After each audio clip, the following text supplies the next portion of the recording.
Ayan, sa kasunod naman nating pangunguhaan ng dahon mga idol, dito naman tayo. Ayan, dito sa lugar na ito kung saan ay nakakapanghilakbot ang pangunguha ng dahon ng gabi mga idol. Kasi sa sobrang sukal, ayan, talagang nakakapanghilakbot ang pangunguha ng gabi dito. Kasi hindi natin alam kung anong nasa ilalim sa mga damo na yan. Kaya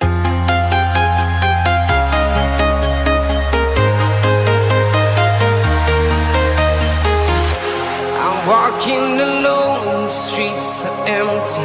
The only thing I can see is my own silhouette. I'm getting stronger, step by step. The clock is ticking, but there's no time for... Yun, hello, what's up mga kamuratal? Welcome back to my YouTube channel. Ayan, so kumusta po kayo mga idol? Nandito naman po tayo sa lugar kung saan ay magubat. Ayan, nandito po tayo sa Tayabas, Quezon. At tayo ay maghahunting na naman ng gabi nating gagawing pinangat. Ayan. Dahil pahinga muna tayo sa sumang balinghoy. Pinangat na gabi naman tayo mga idol dahil mukhang nagsasawa na yung ating mga buyer sa suman. Ay lagi na nagtatanong ng kung kailan ako maggagawa ng pinangat. Ayan. So ngayon ay pinangat muna tayo. Ayan, may kabayo pa din sa may gitna ng daan mga idol. Ayan, nangangain ng damo.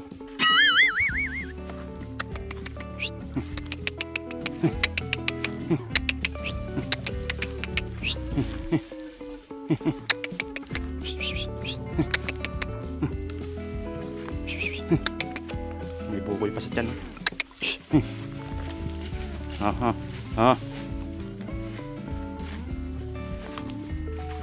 Ayan mga idol, tumapit din yung kabayo.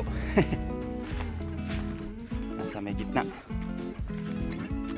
Ayan, talagang napakainit na naman ng panahon mga idol.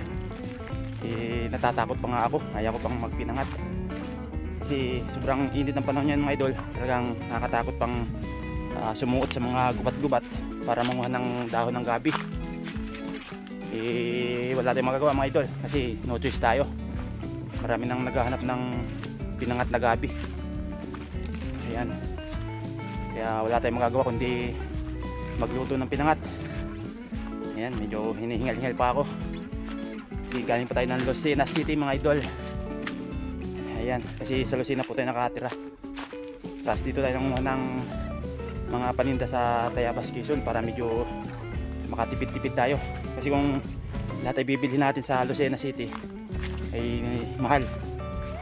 Kawawa naman yung ating mga buyer na talagang nagbabudget. Kasi mamahal po yung ating produkto kung lahat ay bibilihin. Hindi tulad na pag nandito sa bukid, pag dito ako nangunguha, ayan, ibibigay ko ng medyo mura-mura naman mga idol, pero may konting tubo pa rin.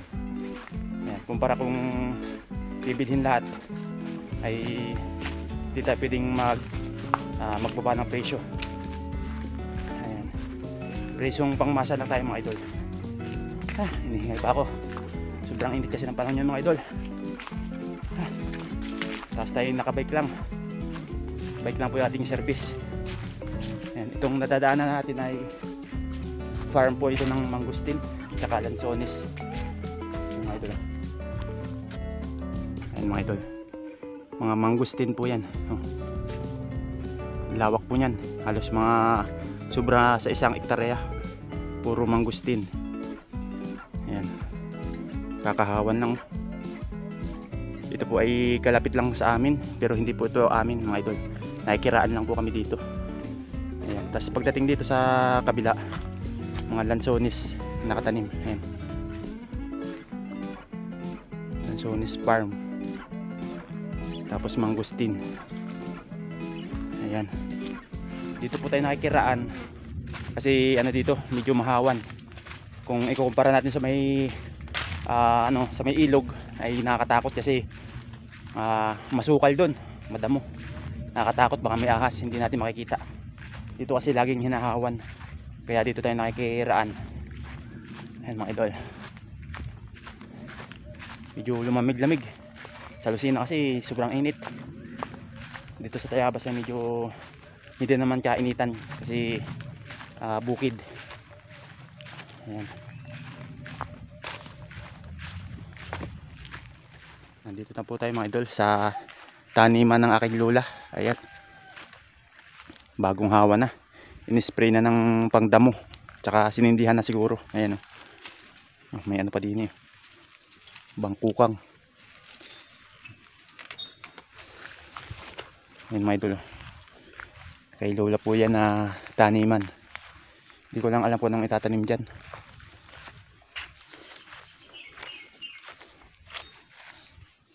Siguro mga din gulay-gulay o kaya balinghoy, kamuti. Ayan. Ayan, pinag-ulingan ni kuya. Pinag-ulingan ng aking tiyo mga idol. Ayan, ito po yung mga rambutan na hindi namumunga. Ayan, dyan pinutol oh. Kasi ano lang ng mga tanim. Hindi makalaki maayos kaya inuling na. Hindi rin naman namumunga. Ayan.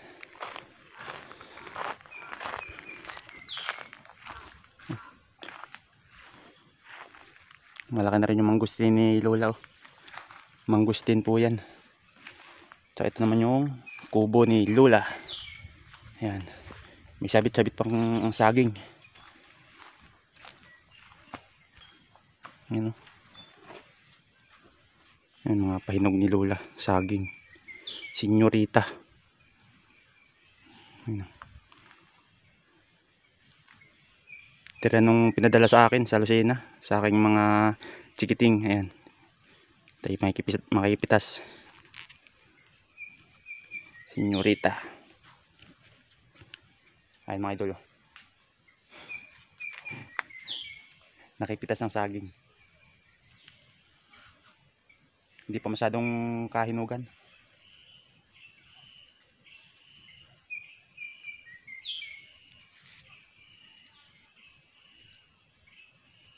Ayan mga idol.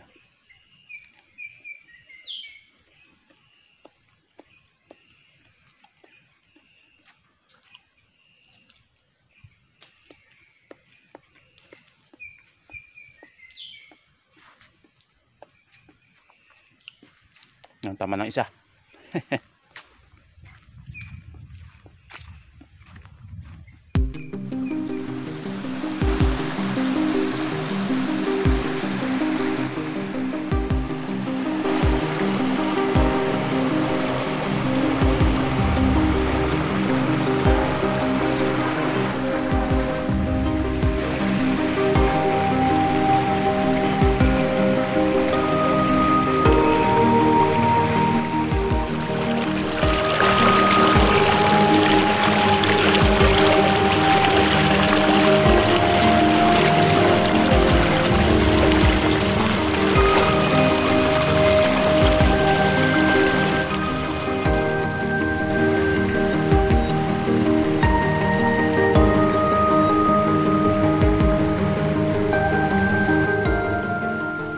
Yun mga idol, so nandito na po tayo sa dati nating spot dito sa tabing ilog mga idol, kung saan tayo nanguha ng mga gabi na ating ginagawang pinangat. Ayan. So ngayon nga mga idol ay napakarami na naman ng dahon ng gabi dito sa tabing ilog. Dahil almost 1 month tayong hindi nagluto ng pinangat, kaya yung mga dahon ay nakatubo. Ayan. So ayan, maraming salamat sa ating kalikasan at tayo ay kahit paano binibigyan pa rin ng blessing. Ayan. Maraming salamat sa buong lumikha. Ayan, kahit paano tayo ay kumbaga ay binibliss pa rin niya. Ayan. So ngayon nga mga idol, nandito tayo sa tabing ilog at dito ay manguha ng dahon ng gabi para gawing pinangat. At sa kasalukuyan mga idol ay talagang maganda kasi napakarami ng dahon. Ayan. Mabilis lang tayong makakakuha ng gagawin nating pinangat. At medyo mainit na rin kasi tanghali na, nasa alas 10 na mga idol, mag-11 na. So talagang katanghalian na ay kailangan tayo makakuha agad ng marami para makakuha naman tayo ng niyog mga idol. Ayan. Kasi pagkatapos natin manguha ng dahon ng gabi, kuha naman tayo ng niyog na panggata. Ayan. Kaya talagang napakagawa ng ng pinangat. Napakakutingting ng pinangat mga idol. Kaya medyo tinatamad din ako maggawa ng pinangat sa ngayon. Ayan. Kaya napakadalang nating gumawa ng pinangat na gabi. Kasi nga napaka puting-ting, napakatrabaho mga idol. Kaysa sa kung ikukumpara mo sa sumang balinghoy. Kasi sa sumang balinghoy, pag nayadyad mo na tapos naluto mo na yung bukayo tsaka nalaib mo na yung dahon, ay hindi na masyadong magawa. Hindi tulad dito na maghahanap tayo ng dahon ng gabi, tapos maghahanap tayo ng niyog, ayan, na panggata. Kakayurin pa natin yung niyog ng mano-mano, tapos luluto pa tayo ng palaman ng ating pinangat, tapos tatalian pa natin, ayan. Tapos another na gagawin natin, ating lulutuin, kumbaga ilalaga yung pinangat para malabog, ayan, hanggang ito ay lumambot. Kaya napakatagal bago maluto ng pinangat mga idol. Ayan. Kaya napakamahal ng pinangat kasi napakagawa. Ayan, makutingting. So yun mga idol, ay wala tayong magagawa kasi hanap buhay yan, kailangan natin gawin. Ayan. Kaya naman mga idol, aking kahit paano ay isinishare ko sa inyo kung anong experience sa ganitong hanap buhay sa pagluluto ng pinangat. Kasi kung ito ibibilhin natin lahat, ay napakamahal nating maititinda kasi babawiin natin yung puhunan. Hindi tulad ng ganito na kukunin natin dito sa bukid, kunti lang yung puhunan natin. Yung pagod lang at saka yung rikado ang magiging puhunan. Pero kahit paano ay malaki pa rin. Nakulimlim na. Ayan. Baka mamaya biglang bumusang ulan, wala tayong dalang plastic, ay mababasa yung ating camera. Ayan. Makulimlim. Tapos yun yung ilog mga idol, oh. Dito tayo manguha sa tabing ilog. Ayan. Kukunin muna natin yung ating lagayan, yung eco bag. Ayan, nandito sa may gilid pa.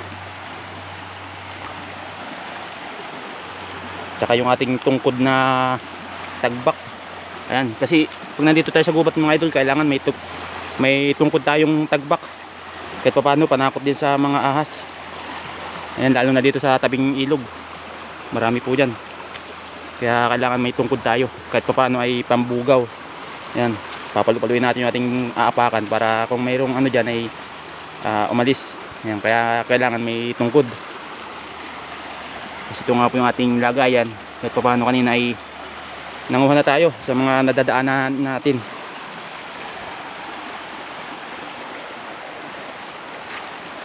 Ayan mga idol, napakaputik. Tayo maghihinaw muna. Maghihinaw muna tayo ng paa. Ayan.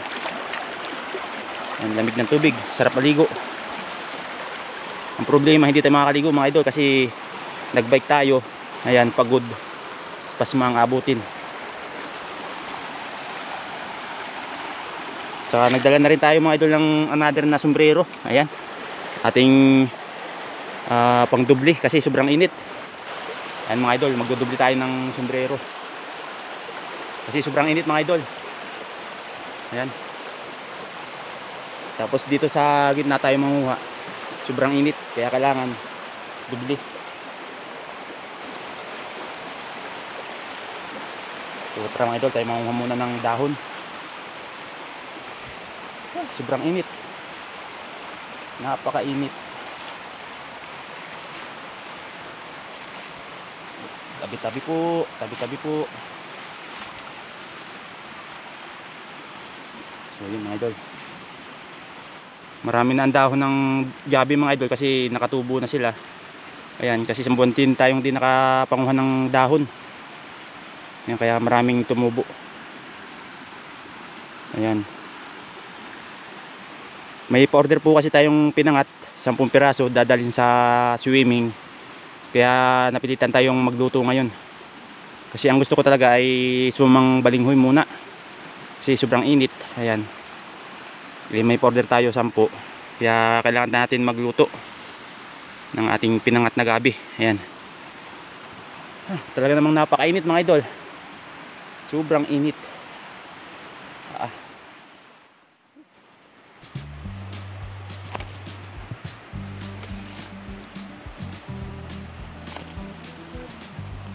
Ayan, mangunguha muna tayo ng dahon.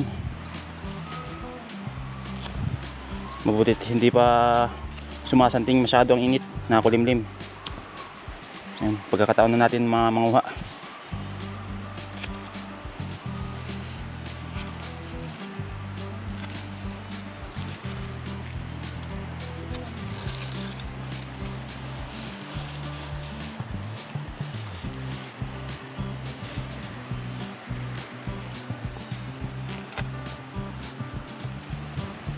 Ayan, mabutit may malalapad mga idol. Gagawin nating pambalot. Ayan o, malalapad.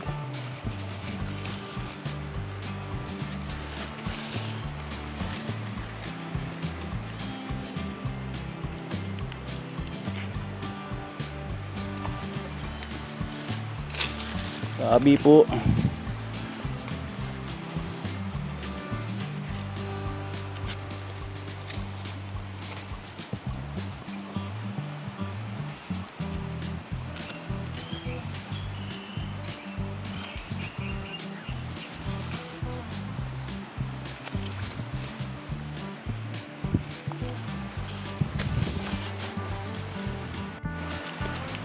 Yan mga idol, pag ganyang madamo, kailangan papaluin natin para mawala yung mga nandyan na kung anong nandyan na pwedeng maapakan.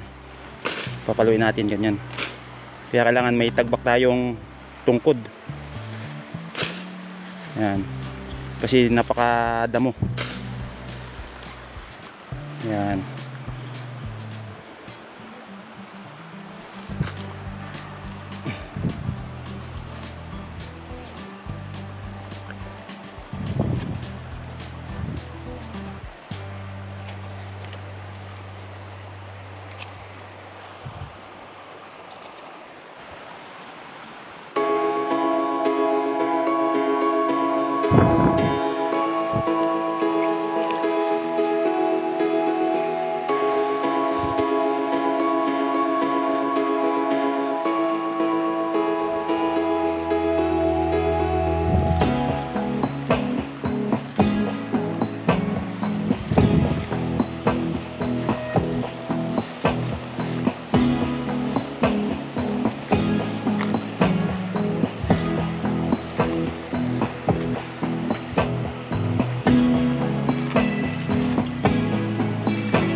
So ayun mga idol, silo muna tayo dito sa ilalim ng puno. Ayan,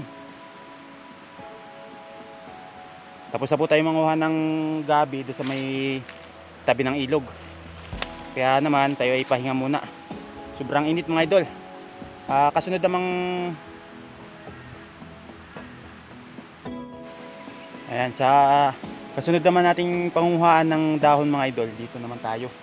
Ayan, dito sa lugar na ito kung saan ay nakakapanghilakbot ang pangunguha ng dahon ng gabi mga idol. Kasi sa sobrang sukal, ayan, talaga nakakapanghilakbot ang pangunguha ng gabi dito. Kasi di natin alam kung anong nasa ilalim sa mga damo na yan. Kaya naman nakakapanghilakbot talaga mga idol. Ayan, pero no choice to mga idol, kailangan natin manguha dito kasi dito yung maraming dahon ng gabi. Ayan, kahit nakapanghilakbot man ay tuloy pa rin ang panguha. Ayan, kasi pagkatapos dito mga idol, uuwi na tayo, tapos kukuha tayo ng dahon naman ng buli mga idol na ating pangtali sa pinangat na gabi. Ayan, pagkatapos natin dito sa lugar na ito. Ayan, nagpapahinga lang tayo ng kauntian para naman makapag cool down yung ating init ng katawan gawa ng init ng araw. Ayan, kasi baka mamaya mag-collapse tayo, wala tayong kasama. Ayan, kaya kailangan ay magpahinga muna tayo. Ayan, so ito na yung ating nakuha, medyo marami-rami na. Ayan mga idol, kaya pag naubos natin dito yung mga nandyan, tayo ay uuwi na. Kukuha naman tayo ng dahon ng buli at saka niyog. Ayan, dahon ng bulya at saka niyog ang ating kukunin pagkatapos natin manguha ng dahon ng gabi. Yan. Tapos pag uwi natin ng Lucena mga idol, ay tayo naman ay magluluto ng palaman ng ating pinangat. Ayan. Kaya pagkatapos natin dito mga idol, hindi pa tayo tapos. Kasi pagdating natin ng Lucena, tayo ay magluluto naman ng palaman ng ating pinangat. Tapos tayo ay magpipiga ng gata at ating gagawing pampalapot. Tapos babalutin natin yung ano. Marami pa mga idol, marami pa tayong gagawin. Kahit tayo matapos dito manguha ng dahon, ayan, marami pang proseso. Talagang napaka proseso mga idol ng pinangat. Ayan, hindi lang biro ang pagluluto ng pinangat. Lalo na kung ito ay pang lako or pang tinda. Ayan, kasi maramihan.